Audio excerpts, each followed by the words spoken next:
और जो यहाँ भारत में हो रहा है वही वहाँ पे हुआ। सिंगली राज वो बनाना चाहते थे, वो कभी बुद्धिस्टों के खिलाफ लड़वा रहे हैं, कभी बुद्धिस्टों को मुस्लिमों के खिलाफ लड़वा रहे हैं, कभी वहाँ पर वो तीसरी सिंगली जाती है वो आपस में लड़वा रहे हैं, कभी तमिल लड़ रहे हैं। तो वहाँ पर इसी तरह जो आज भारत में हो रहा है, हिंदू मुस्लिम हो रहा है, या कभी क्रिश्चियनों के खिलाफ हो रहा है, कभी किसी के खिलाफ हो रहा है। जब हमारा भारत का संविधान हमें धर्मनिरपेक्ष कहता है, हमारा भारत का संविधान की प्रेम्बल कहता है, पहली लाइन कहती है we the people of India, हम भारत के लोग, एक एक नागरिक इस देश का नागरिक है और सब हम भारतीय हैं, भारत के लोग हैं। तो भाई आप ये हिंदू और मुस्लिम, ये फलाना, ये ढिकड़ा आप क्यों कर रहे हो? और आज आपको ये बड़ी दुख की बात है कि आज जो भारत का जो रुपया है डॉलर के मुकाबले 80 रुपए से भी और ऊपर पहुंच गया है। जो सबसे बड़ी खतरे की घंटी है यही वहां पर हुआ, यही श्रीलंका में हुआ। लेकिन श्रीलंका में एक बात ये थी कि उन्होंने जो एग्रीकल्चर के साथ छेड़छाड़ की, जिस तरह से ये कर रहे थे, अगर किसान, इस देश के किसान नहीं लड़ते, महान किसान, अगर वो शहादत देकर के तीनों काले बिन अगर वापस नहीं करवाते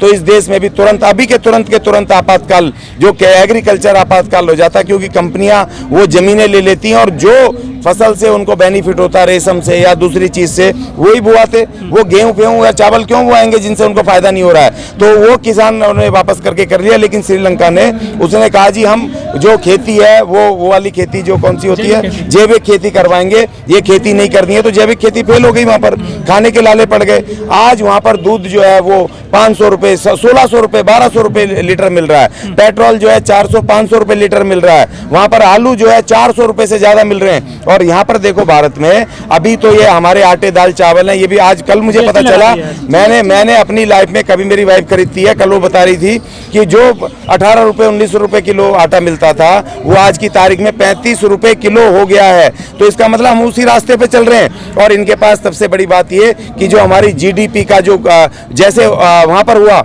श्रीलंका में, जो जीडीपी का जो सकल घरेलू उत्पाद होते हैं उसकी जो वैल्यू का 50% से ज्यादा विदेशी कर्ज हो गया, जिसकी वजह से कर्जा नहीं दे पाए। वही हालत देश के होने वाले हैं। जब हमारा रुपया गिर रहा है, डॉलर बढ़ रहा है, तो ऑटोमेटिकली कर्जा बढ़ रहा है, हमें ज्यादा देना पड़ रहा है, उसका ब्याज ज्यादा देना पड़ रहा है, बेरोजगारी बड़ी भयंकर तरीके से बढ़ रही है। और दूसरी बात ये कि जो हमारे जीडीपी, जो हमारे अपने उद्योग थे वो खत्म हो रहे हैं। और विदेशी उद्योग इसलिए नहीं आ रहे हैं क्योंकि भारत में शांति नहीं है। यहाँ पर कोई भी आएगा पैसा लगाने तो उसको तो शांति चाहिए ना, जिससे कि अपने आराम से वो अपना सामान बेच सके। जब यहाँ अशांति आए दिन हिंदू मुस्लिम फसाद हो रहे हैं, कभी कोई हनुमान चालीसा पढ़ रहा है, कभी किसी की मस्जिद में जा करके वो कर रहे हैं, किसी के घरों में खड़े, कभी बुरके की आप बातें करते हो। इस देश में शांति कहाँ है? कोई व्यापारी अपना पैसा क्यों लगाएगा? विदेशी क्यों लगाएगा? जब कोई पैसा नहीं आएगा विदेशी तो यहाँ पर आपको रोजगार कैसे मिलेंगे? धन कैसे आएगा सरकारी खजाने में? विदेशी पैसा कैसे आएगा? टूरिज्म एक तो पहले तो हमारा वैसे ही खत्म था,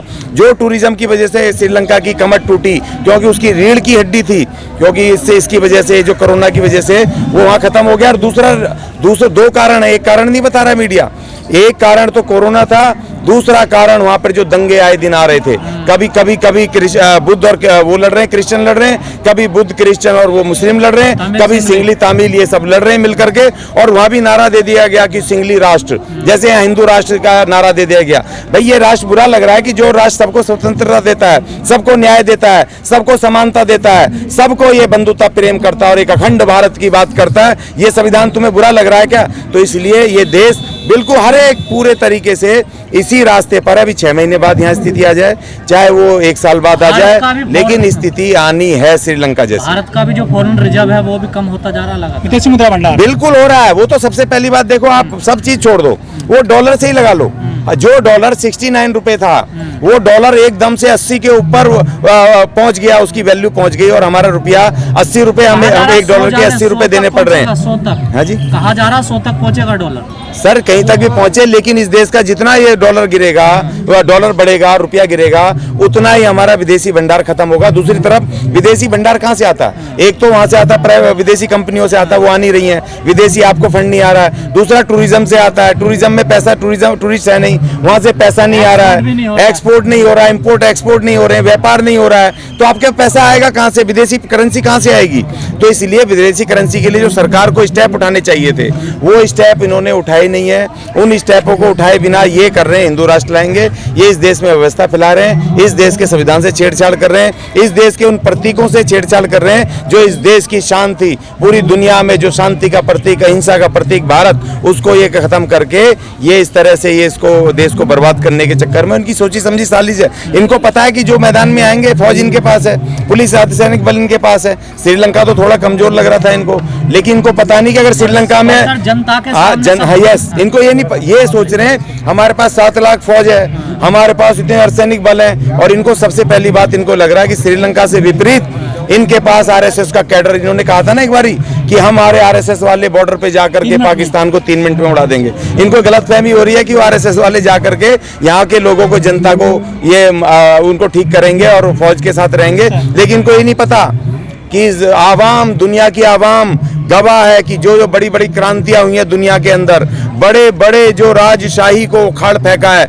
वो गरीब जनता ने, जिनके पेट में रोटी नहीं थी, शरीर पे कपड़ा नहीं था, जिनके पैरों में चप्पल नहीं थी, उस आवाम ने जब वो भूखे हुए और जब उनको समझ आई उन्होंने उखाड़ फेंके। चाहे रशियन क्रांति हो, जर्मन क्रांति हो, चाहे दुनिया की कोई क्रांति हो, और भारत में बड़े बड़े राजशाहियों को उखाड़ के फेंका। श्रीलंका की भी क्रांति कह रहे हैं कि जनता की क्रांति है ये भी। नहीं, देखिए, जनता की क्रांति नहीं है, ये एक अचानक आई हुई आपदा है, और इसमें कोई तीसरी जो देखिए इसमें लीडिंग रोल में कोई पॉलिटिक्स नहीं है। नेताओं को में ले जा नहीं, सकते हैं, नेताओं की कमी नहीं मान रहे नहीं, नेता छोड़कर भाग गए। मैं अचानक मतलब ये कह रहा हूँ कि जो पिछले 4-5 साल से वहाँ पे जो नीतियां सरकार अपना रही थी, पिछले 10 साल से सर, हाँ 10 साल मान लो जो, लेकिन उसमें कोई भी नेतृत्वकारी नहीं दिख रहा था विपक्ष में, और आज भी जनता स्वयंभू तरीके से मैदान में है, उनका नेतृत्वकारी नहीं है। अगर वहां पर कोई विचारधारा कोई अगर नेतृत्व कर रही होती तो तब लगता कि वहां पर कोई क्रांति हुई है। वहां जनता की स्वयंभू क्रांति है, वहां जनता खुद नेतृत्व में, लीड में है,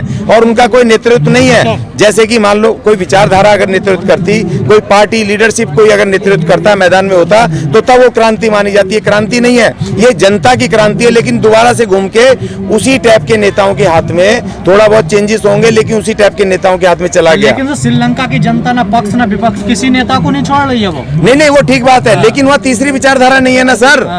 मैं कहता हूँ कि क्रांति के लिए या तो लेफ्ट या राइट कोई चाहिए, कोई नेतृत्व में कहाँ है कोई, वहाँ जनता है। फिर भी ये मक्कार लीडर इन्हीं के तरीके से वो क्या नहीं कहेंगे, वो ज्यादा ये नहीं कहेंगे कि भाई हमें सिंगली राष्ट्र बनाना है, वो ज्यादा, लेकिन बाद में 2-4-5 साल बाद जब स्थिति सुधरेगी तो फिर आपको वही देखने को मिलेगा, क्योंकि नई विचारधारा नहीं है। पक्षों विपक्षों दोनों एक ही उस पर काम कर रहे थे।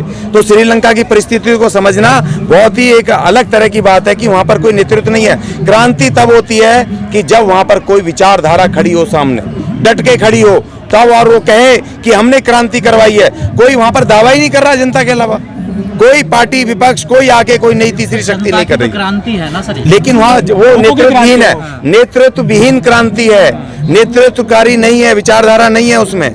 भूखी जनता है ना सर, भूखी जनता है जो स्वयंभू अपने आप परेशान होकर अपने आप खड़ी है। ना पक्ष है, ना विपक्ष है, ना कोई तीसरी विचारधारा है, वहाँ पे नेतृत्व है नहीं, नेतृत्वहीन जनता लड़ाई लड़ रही है। लेकिन कहा जा रहा है कि भारत की स्थिति नहीं होगी, भारत एक बड़ी अर्थव्यवस्था है।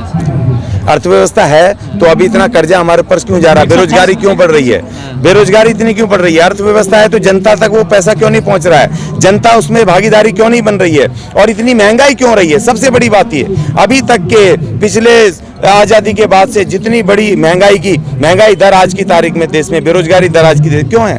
अर्थव्यवस्था बड़े होने से, अर्थव्यवस्था गिरने से कोई सेकंड लगते हैं, क्योंकि ये श्रीलंका की जो अर्थव्यवस्था थी, इससे पिछले टर्म में 2 साल पहले दुनिया की नंबर 1 अर्थव्यवस्थाओं में आ गई थी। पता है आपको, जो इससे 2 साल पहले जो टूरिज्म से 4,000 कुछ अरब डॉलर का उन्होंने, विदेशी अरब डॉलर का उन्होंने धंधा किया था। तो दुनिया की अर्थव्यवस्थाओं में एक मानी जा रही थी, ये 2 साल पहले की बात है, वो लुढ़क गई ना। क्योंकि आज अर्थव्यवस्था, आज आप उसको ये नहीं कह सकते कि आज जो मौजूदा परिस्थिति है वो कल भी रहेगी, 24 घंटे बाद भी रहेगी, क्योंकि ये दुनिया आपस में जो जुड़ी है, तो ये शेयर बाजार है, शेयर मार्केट है। आज आप सबसे बड़ी है, कल नीचे आ सकते हैं। ये कारण तो है। मेरे एक आखिरी सवाल, जो चाइना ने पोर्ट बनाया है वो सबसे बड़ा कारण है श्रीलंका को लेकर डूबने का? नहीं सर, ये तो सिर्फ कहने की बात है कि चाइना ने, वो सब नीतियों का हिस्सा है। अगर चाइना ने पोर्ट वहाँ पर बनाया है तो व्यापार के लिए, उसी से आदान कर्ज प्रदान में के लिए डूबा गया। ज्यादा, सबसे ज्यादा उसी, क्योंकि वो पोर्ट फेल हो गया ना सर वो सक्सेस पोर्ट नहीं हुआ। नहीं, एक पोर्ट से कैसे डूब जाएंगे? ये नीतियां तो पुरानी चलती आती है ना। आप अपनी एग्रीकल्चर को बर्बाद करोगे, आप अपने टूरिज्म को बर्बाद करोगे, आप अपने देश में जो एक भाईचारा है उसको खत्म करके आप सिंगली राष्ट्र बनाओगे, आप बुद्धिस्टों को मुसलमानों से, मुस्लिमों को क्रिश्चियनों को दूसरों से लड़वाओगे और अव्यवस्था फैलाओगे तो विदेशी कैसे आएंगे? दुनिया कैसे अर्थव्यवस्था कैसे बचेगी? तो इसलिए देखिए, और दूसरा आज मैं लास्ट में कह रहा हूँ कि पूरी दुनिया में कोई किसी की भी स्थिर अर्थव्यवस्था नहीं है आज के दौर में। जो ग्लोबलाइजेशन आज पूरी दुनिया वर्ल्ड से जुड़ा है, कब अमेरिका जीरो हो जाए और कब श्रीलंका हीरो हो जाए कुछ नहीं कह सकते, क्योंकि सब शेयर बाजार सट्टा मार्केट पे जुटी हुई है। सर रोड पुल और मेट्रो पर 18% जीएसटी लग गया है। हाँ तो लगेगा ना, अब उस पे तो छोड़ो ना, उसको तो छोड़ो। अभी जो खुला आटा, खुला आपके वो मसाले, खुली जितनी चीजें जो गरीब खरीदता था रोज दिहाड़ी करके 20 रुपए 30 रुपए के थोड़े से एक पाव 100 ग्राम अपना चीनी चावल कुछ लेकर के बना लेता था, अब उसके ऊपर इन्होंने जीएसटी लगा दी है।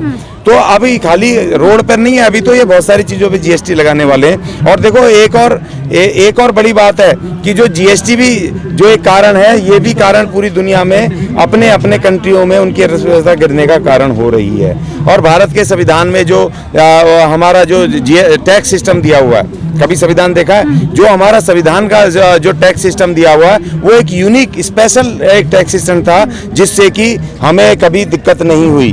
तो वो अभी ये जीएसटी लाए फॉरेन उस पे, अमेरिकन कल्चर पे है ना। अभी हर बात पे अमेरिका को ले आते हैं। अमेरिका की जनता और हमारे देश की जनता में जमीन आसमान का फर्क है नहीं है। आज वो जनता 100% लिटरेट पढ़े लिखे हैं और वहाँ पे 100% जनता वो कई अपने काम पे, सब रोजगार पे, दूसरी चीज़ों पे वो उनको डिपेंड है। वहाँ से आप कैसे कंपेयर करोगे हमें हर चीज़ में? तो आप उसकी जीएसटी को यहाँ कैसे लगा सकते हो, कैसे लागू कर सकते हो? वो तो विकसित देश है, उनसे आप। और दूसरा अमेरिका, देखो अमेरिका और आप में फर्क है। अमेरिका दूसरे देशों को शिकार करके अपने नागरिकों के लिए पैसा कमा के लाता है, अपने हथियार बेच करके वहां पर अपने पूंजीपतियों को भेज करके वहां से पैसा कमाना। और तुम तो अब तुम तो दूसरों के शिकार हो, तुम अपनी जनता को लुटवा रहे हो। तो इसलिए अमेरिका और तुम में फर्क है। अमेरिका का नाम मत लो भाई, तुम तो अपनी जनता को लुटवाने वाले लोग हो और अमेरिका अपनी जनता के लिए लूट के लाता है बाहर से। अगर आपने अभी तक हमारा चैनल सब्सक्राइब नहीं किया है तो सब्सक्राइब करें और घंटी का बटन बिल्कुल भी दबाना ना भूलें, ताकि सभी लेटेस्ट खबरें पहुंच सकें आप पे सबसे पहले।